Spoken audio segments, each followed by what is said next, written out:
Rare is the child who doesn't, on occasion, wander off somewhere they shouldn't and find himself in a strange, dark or scary place. The automatic reaction in such a situation is to seek the comforting, familiar grasp of an adult hand. We've all been there, and so naturally it's easy to empathise with the Peeblins, the innocent creatures at the heart of 10 Tons joining hands. These cute little spirits find themselves stranded in a dark wood, and it's your job to make sure they feel safe by linking their tiny four-fingered mitts. Each level of the forest comprises of a grid of interlocking hexagons on which the Peeblins sit. To begin with, they all have sad, frightened looks on their weak faces, and will only cheer up when they've been linked with an appropriate number of friends. Further complicating matters, these critters don't all have the same number of hands. Some just have 1, others have 6, and so keeping them happy is no easy task. After easing you in with a few simple puzzles, the game ramps up the difficulty, leaving you with some tricky dilemmas as you figure out where best to position the Peeblins. Each stage also contains a star or 3 to collect. If a Peeblin is positioned on that space when you complete a level, it'll be added to your tally, which helps to unlock later episodes.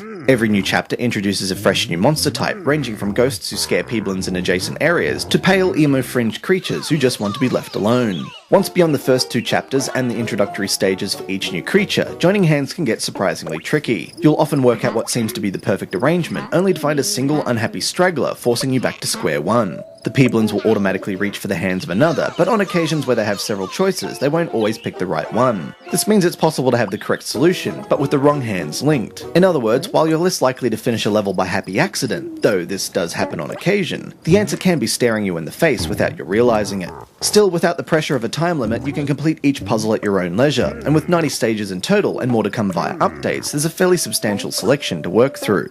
Meanwhile, the charming presentation is encouragement enough to persevere. The monsters are adorable and characterful, and their look of delight as they find their friends is heartwarming. As you complete a level, the forest clearing will brighten, and you'll hear them yelp with joy as birds twitter sweetly in the background, a gentle touching reward for your efforts. With just the one game mode, joining hands is probably best played in short bursts to avoid repetition, though the elegant simplicity of its mechanics provides plenty of one more go appeal. There are more thrilling puzzle games on iOS, but the sedate pace and philanthropic objective of joining hands make it difficult to resist.